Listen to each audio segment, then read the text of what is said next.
I never thought the woman my son married would become the reason our home lost its peace. But sometimes, the people we trust the most are the ones who teach us the hardest lessons. I'm James Porter, 71 years old, retired and living in a quiet neighborhood in Ohio. My wife passed away years ago. So my son Daniel asked me to move in with him and his wife Claire. He said, "Dad, you shouldn't live alone anymore. We'd love to have you with us." I hesitated at first, but Daniel was my only son. I wanted to be close to my family, especially my little grandson Ethan, so I moved in. At first, everything was fine. Claire was polite, even friendly. She'd bring me coffee in the morning, ask about my day, and talk about her work. I thought she truly cared. But as weeks passed, small things began to change, so subtle I almost missed them. Whenever Daniel was around, she acted like the perfect daughter-in-law. But when he wasn't, her tone shifted, colder, sharper. She started complaining about the smallest things, how I used too much sugar, how I sat too long in the living room, how I talked too much to Ethan. "Don't you think Grandpa needs some rest?" She'd say sweetly when Daniel was home. But when he left, her voice hardened. "You're spoiling him, Mr. Porter. Let me raise my son my way." She stopped bringing me coffee. She started leaving me out of meals. And sometimes she'd whisper on the phone, just low enough for me not to catch her words, but high enough for me to know it was about me. Still, I tried to keep the peace.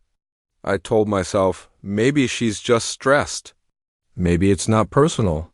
But then something happened that changed everything. One afternoon, Daniel had to travel out of town for work.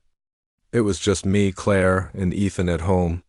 That morning, Claire seemed irritated from the start. She told Ethan not to bother me, saying I needed to rest. But that wasn't true. She just didn't want him near me.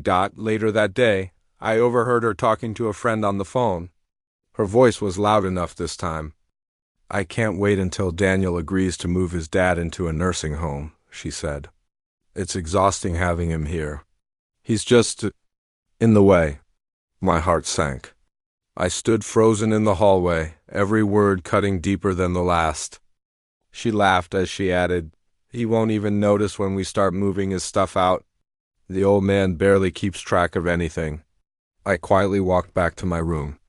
I sat on the edge of the bed, staring at the photo of my late wife on the nightstand. For a long moment, I didn't move. Then I smiled, not in anger, but with a strange calm. She thought I'd never find out, but I did.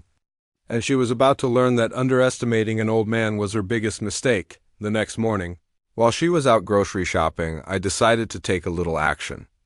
I called Daniel. "Son," I said gently, "when you get back, can we talk privately? There's something important I need to show you." He agreed, sounding concerned. Then I spent the next few days preparing. I didn't want to accuse Claire without proof.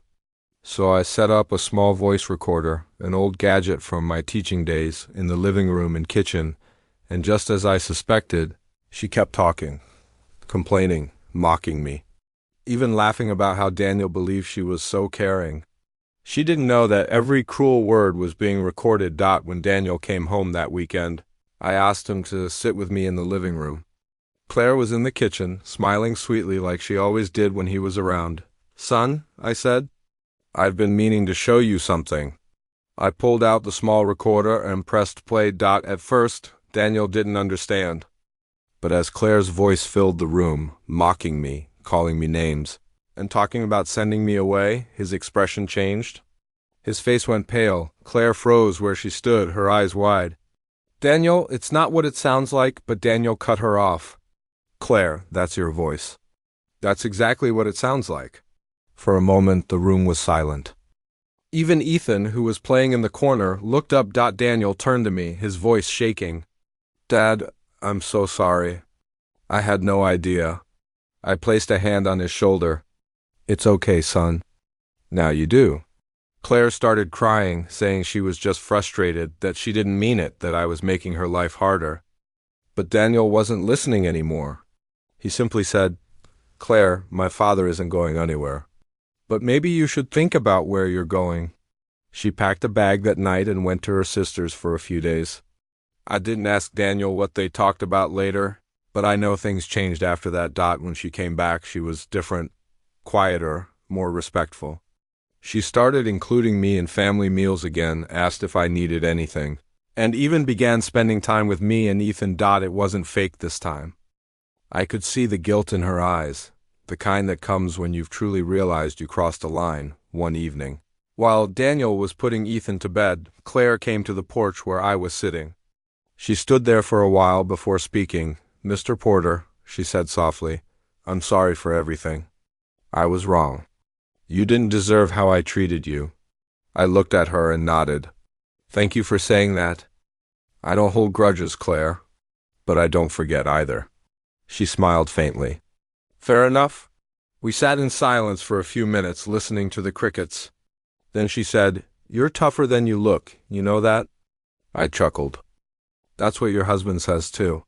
That night I realized something. Forgiveness doesn't mean weakness. Sometimes it's the strongest thing you can offer because it shows you were never broken in the first place. From that day on, Claire changed, not overnight, but gradually.